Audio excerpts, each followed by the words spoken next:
এখন PMশ্ৰী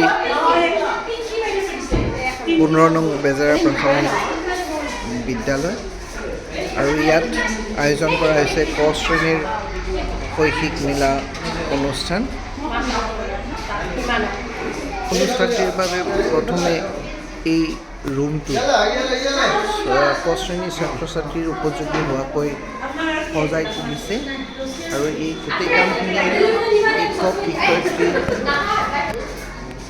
অভিভাৱক অভিভাৱিকাসকলে সুন্দৰকৈ বিভিন্ন ধৰণৰ বিকন সঁজুলি তৈয়াৰ কৰিছে আৰু সেইসমূহ ৰুমটোত আকৰ্ষণীয়কৈ সজাই ৰাখিছে।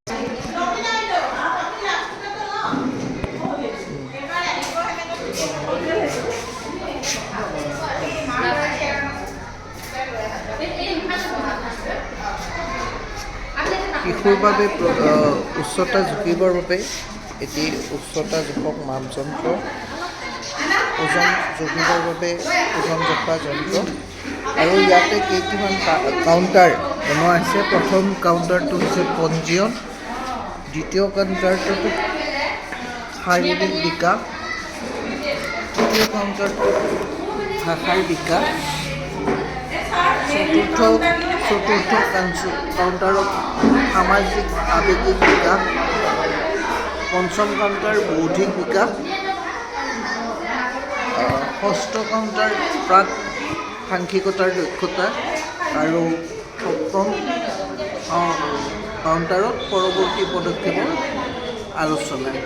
এইখিনি সজাই পৰাই লোৱা হৈছে আৰু প্ৰতিটো কাউণ্টাৰতে একোগৰাকীকৈ নিৰ্দেশক বা শিক্ষকৰ দায়িত্ব পালন কৰিবৰ কাৰণে শিক্ষক শিক্ষয়িত্ৰী CRCC অভিভাৱকক ৰখা হৈছে। এতিয়া আমি আহক প্ৰথমে কেনেকৈ এজনকৈ ষ্টুডেণ্টক আমি বা ছাত্ৰ ছাত্ৰীৰ উচ্চতা জুখিছোঁ।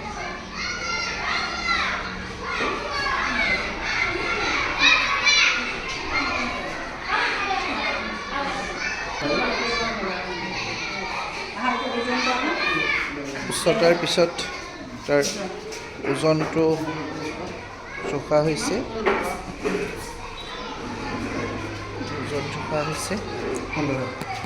ইয়াৰ পাছত ছাত্ৰগৰাকী অভিভাৱকৰ সৈতে উপস্থিত হৈছে পঞ্জীয়ন কৰিবৰ বাবে আৰু এই পঞ্জীয়ন কৰোঁতে তাৰ নামৰ লগত এখন কাৰ্ড তাক লগাই দিয়া হৈছে।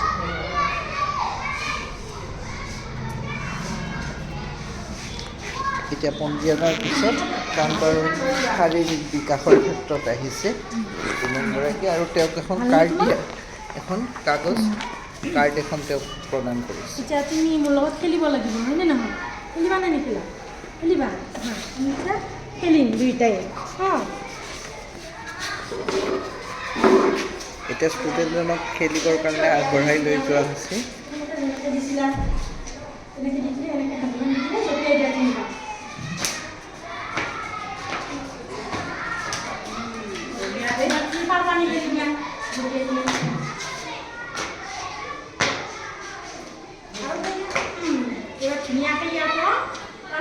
ধুনীয়াকৈ খোজকাঢ়ি যোৱা আৰু খোজকাঢ়ি আহিবা।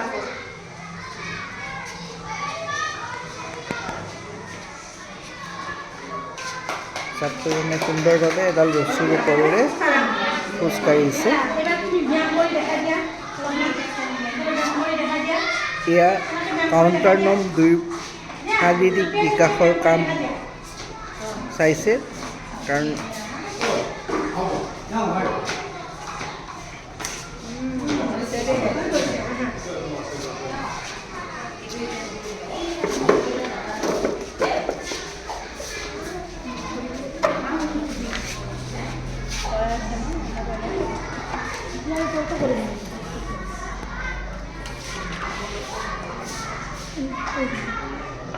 ইয়াতে ৰং কৰা তুমি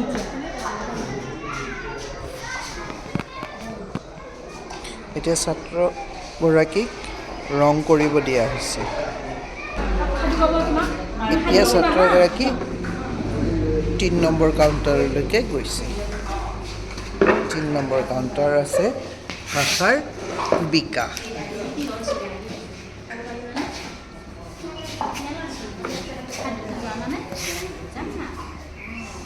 এইটো খেলটো কি কৰিব গৈছে নো?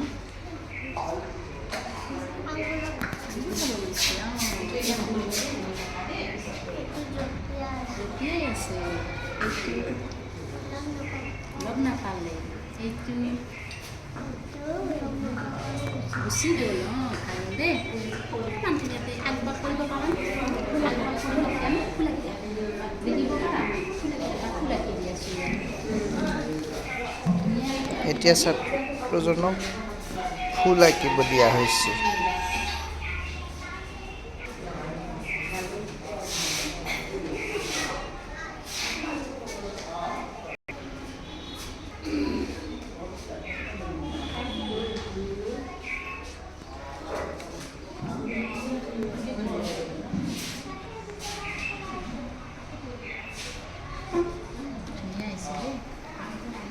এতিয়া ছাত্ৰজন ইয়াৰ পিছৰ কাউণ্টাৰটোলৈ আগবাঢ়ি গৈছে। কাউণ্টাৰ নম্বৰ 4 সামাজিক বিকাশ। কি নাম তোমাৰ? হিমান।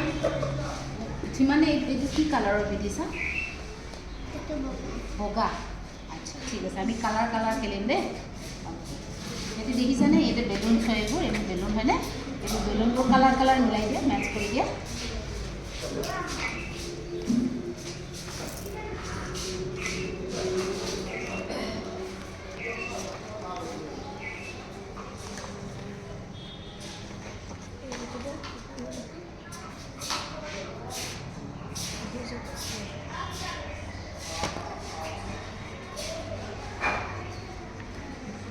Very good. আহিছে এতিয়া আমি চোৱাচোন, আহাচোন এইফালে। এইটো চোৱা, আমি এইটো চাম দেই। ইয়াতে তোমাক মায়ে কোনটো দিয়ে খাবৰ কাৰণে?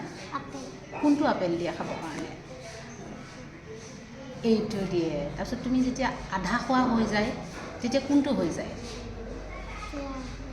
এইটো। আৰু যেতিয়া একদম খাই শেষ হৈ যায় তেতিয়া কোনটো হৈ যায়? এইটো। Very good. তাৰপিছত এইখন ফটো চোৱাচোন তুমি, ইয়াতে চোৱা। ইয়াতে ৰাতিপুৱা উঠি নহয়, ৰাতিপুৱা তুমি শুই গ'লা হয়নে? তাৰপিছত ৰাতিপুৱা উঠা ফটোখন কোনখন? তাৰপাছত কি কৰা? এইটো খাইছে ন? অঁ, তাৰপাছত কি কৰা?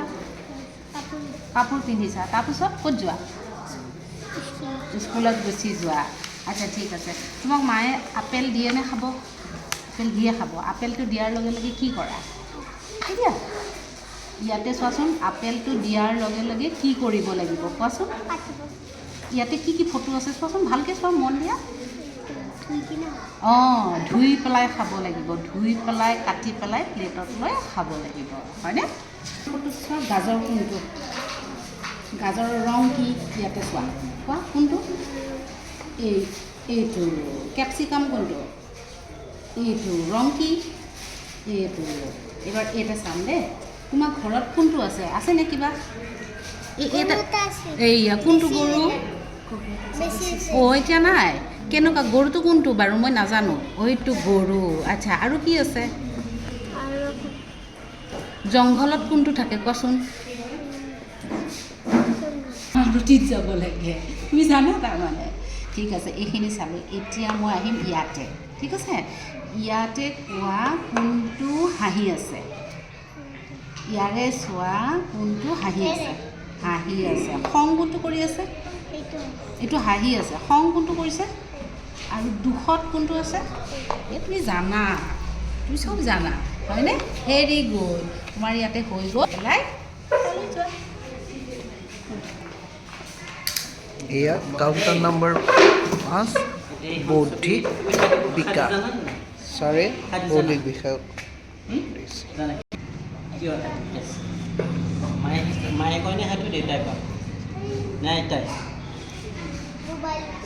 মোবাইলত চোৱা, মোবাইলত খাদ্য পায় না? কোনটো খাদ্য চোৱা কোৱাচোন? মোবাইলত কোনটো খাদ্য চাইছা তুমি? এইটো খাদ্য। এয়া কি বাৰু? এইটো কিয় দুটাই কি কৰিব এতিয়া? দৌৰিব। ক'লৈ দৌৰিব? এই গছডালৰ ওচৰলৈ নে?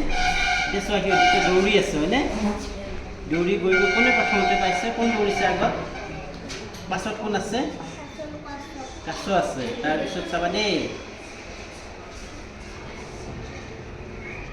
ইয়া এইটো কোন এইটো হা ইয়াত কাছটো ক'ত গ'ল নাইচোন পিছত আছে ইয়াত কি কৰি আছে খোৱাটোৱে ভাগৰ ধৰিছে ভাগৰ ধৰাত সি কি কৰিছে জিৰাই আছে ন জিৰণি লৈ আছে তাৰপিছত কি হ'ল চাবা দেই খোৱাটো লাহে লাহে আহি আছে কাছটোৱে লাহে লাহে আহি আছে হয়নে আহি আহি কাৰ ওচৰ পালে খোৱাটোৱে কি কৰি আছে সি এবাৰ টোপনিয়ে গ'ল জিৰাওঁতে টোপনিয়ে গ'ল না লাষ্টত কি হ'ল চাবাচোন লাষ্টত চাবা দেই এইয়া খোৱাটো আহিল এইয়া চোৱা কাছটোৱে ক'ত পালে কোনখিনি জেগা পালে এই 2 নম্বৰ হয়নে য'ত আহিলে সিহঁতে যে দৌৰি কোনে ফাৰ্ষ্ট হ'ব হয়নে দৌৰিয়া আৰু বৌ আছে সিহঁতে কি কৰিব দৌৰিব গছডালৰ ওচৰলৈ দৌৰিব হয়নে এই য'ত 2টো লিখা আছে তালৈকে দৌৰিব না তাৰপিছত কি হ'ল 2 দৌৰা আৰম্ভ কৰিলে হয়নে তাৰপিছত কি হ'ল বাৰু বহুটোৱে পালে হয়নে কিন্তু তুমি বাইদেউৰ ওচৰত এতিয়া কাউণ্টাৰ নম্বৰ 6 লৈকে প্ৰাকসাংশিকতাৰ দক্ষতাৰ বাবে ছাত্ৰজন আহি পাইছে এনেকৈ 6 নম্বৰ কাউণ্টাৰ পালে 6 নম্বৰ কাউণ্টাৰৰ পিছত আগবাঢ়িম আমি অন্য এগৰাকী ষ্টুডেণ্ট লৈছোঁ প্ৰাকসাংশিকতাৰ বাবে ইয়াৰ পৰা মোক তিনিটা ধুনীয়াকৈ গন্তি কৰি দিয়াচোন আশীৰ পৰা তিনিটা হিচাপ কৰি দিয়া তুমি মুখেদি উচ্চাৰণ কৰি দিয়া এবাৰ মোক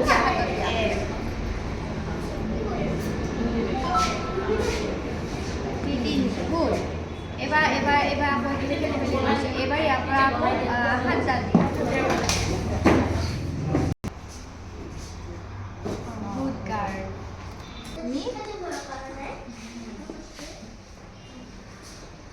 ক'ত কম আছে ক'ত বেছি আছে এইটোত কম আছে নে এইটোত কম আছে এইটোত কম আছে কিয় কম আছে ইয়াতে কেইটা আছে 4 হয়নে 4 মানে ডাঙৰ হয়নে নহয় এতিয়া 7 নম্বৰ কাউণ্টাৰ পৰৱৰ্তী পদক্ষেপৰ আলোচনাৰ বাবে আহিছে আজিৰ এই যে কৌশলী সঠিক মেলা এখন তথ্য কাৰ্ডখনত আপুনি ইয়াৰ আগত 6টা কাউণ্টাৰত আপোনাৰ শিশুটোৱে বিভিন্ন ধৰণৰ মানে কাৰ্যকলাপ কৰিলে এই কাৰ্যকলাপসমূহ কিয় লোৱা হৈছে আপুনি গম পায়নে শৈক্ষিক দিশত উন্নতিৰ লগতে শাৰীৰিক বিকাশ হ'ব একদম আপুনি ভাল কথাই কৈছে তাৰমানে আপোনাৰ শিশুটো খোৱা লোৱা কৰি বৃদ্ধিতে হৈছে এতিয়া বৃদ্ধিৰ লগত বিকাশখিনি হৈছেনে নাই কেনেকৈ গম পাম ইয়াতে বিভিন্ন ধৰণৰ এতিয়া এইটো দিছে আপোনাৰ স্কুলৰ পেশিক বিকাশ যদি ষ্টুডেণ্টটোৱে ইয়াতে যিটো প্ৰথম শাৰীৰিক বিকাশৰ কাউণ্টাৰত ৰখি লোৱা তাৰপিছত ৰছী খোজ কৰা ৰছীৰে জঁপিওৱা গোটেইখিনি যদি ঠিকমতে কৰিছে তেতিয়াহ'লে তাইৰ শাৰীৰিক বিকাশটো ঠিকে আছে লগতে শাৰীৰিক বিকাশৰ লগতে এইটো যে ৰং কৰিব দিছে এইটো হৈছে সূক্ষ্ম পেশী মানে আমি হাতেৰে কলম ধৰিব পাৰিছেনে নাই শিশুটোৱে এই ধুনীয়াকৈ যে ৰং কৰিছে আপোনাৰ শিশুটোৰ সূক্ষ্ম পেশীৰ বিকাশো বৰ ধুনীয়াকৈ হৈছে যদি তাইৰ সূক্ষ্ম পেশীৰ বিকাশ নহ'ল হয় প্ৰথম ছবিটো এনেকুৱা হ'ল হয় দ্বিতীয়টো তেনেকুৱা হ'ল হয় এতিয়া তাই এই 4 নম্বৰ ষ্টেজত যেনেকুৱা ধৰণৰ ছবি হ'ব তাই একেবাৰতে তেনেকুৱা আঁকিছে গতিকে আপুনি গম পালে যে তাইৰ সূক্ষ্ম পেশীৰ বিকাশটো খুব সুন্দৰকৈ হৈছে ইয়াৰ পিছত তাই বোধৰ বিকাশ হৈছেনে নাই তাৰ বাবে বোধশক্তিৰ পৰীক্ষা কৰিলে ইয়াৰ পিছত আকৌ কি কৰিলে তাই বস্তু কাহিনী শুনি বুজি পায় নে নাপায় ভাষাৰ বিকাশৰ কাৰণে এই স্তৰটো কৰিলে তাৰপিছত আছে বোধশক্তিৰ বিকাশৰ কাৰণে আৰু এটা কৰিছে আৰু সাংখ্যিক বিকাশৰ কাৰণে এইখিনি কৰিলে লগতে আৱেগিক শিশুটোৱে হহা কান্দা দুখ উঠা দুখ লগা খং উঠা এইবিলাক বুজি পালেনে নাই এইখিনি ঠিকে কৰিছেনে কৰিছিলে পৰিছে, গতিকে তাৰমানে তাৰ যিটো আৱেগিক বিকাশ বা সামাজিক বিকাশ সেইখিনিও সঠিকভাৱে হৈছে। এইখন আপোনাক কেনেকুৱা লাগিল আজিৰ এই শিশু মেলাৰ তাৰ যিখিনি মানে কাৰ্যকলাপ চালে? আজি মানে কি কওঁ মানে ইমান ভাল লাগিছে পৰিৱেশটো, আহিয়ে মানে গোটেই ঘৰৰ পৰিৱেশটো, এই স্কুলৰ পৰিৱেশটো, বাকী ইয়াৰে যিমানবিলাক ইয়াত গাণিতিক ধাৰণা আছে, তাৰপাছত এয়া শাৰীৰিক বিকাশৰ যিবিলাক আছে, কাউণ্টাৰ যিবিলাক আছে ভাষাৰ বিকাশ, গোটেইখিনি বহুত ভাল লাগিলে। এতিয়া বছৰটোত আপোনাৰ শিশুটোৱে এই বিদ্যালয়খনত আহি যিবোৰ শিকিলে তাৰ আপুনি এটা আভাস পালে। আপুনি এই শিশুটোৱে যিমানখিনি বিকাশ কৰালে সেইখিনিত আপুনি নিশ্চয় সন্তুষ্ট, আৰু সন্তুষ্ট ভাল লাগিছে। আকৌ দুমাহ পিছত আকৌ সেই বিকাশখিনি আকৌ কিমানখিনি উন্নতি হৈছে আকৌ এবাৰ কৰা যাব। আপুনি এইখিনি ঘৰুৱাভাৱেও এই বিকাশত সহায় কৰিব বুলি আশা থাকে। ধন্যবাদ। আপুনি কেনেকৈ কৰিব, আপোনাৰ যিটো আপোনাকতো এটা আইডিয়া লাগিব, গতিকে সেই আইডিয়াখিনি এইখন হৈছে আইডিয়া কাৰ্ড। এইখন আপুনি ধুনীয়াকৈ পঢ়িলে আপোনাৰ শিশুটোৰ বিকাশৰ বাবে কি কি কৰিব পাৰিব, আপুনি ঘৰত কি কি অভ্যাস কৰিব পাৰিব ইয়াত ধুনীয়াকৈ দিয়া আছে। এইখন আপুনি ধুনীয়াকৈ পঢ়িব আৰু শিশুটোৰ বিকাশত আপুনি পিতৃ মাতৃ হিচাপে ঘৰুৱাভাৱে অৰিহণা যোগাব বুলি আমাৰ ফালৰ পৰা আশা কৰিলোঁ।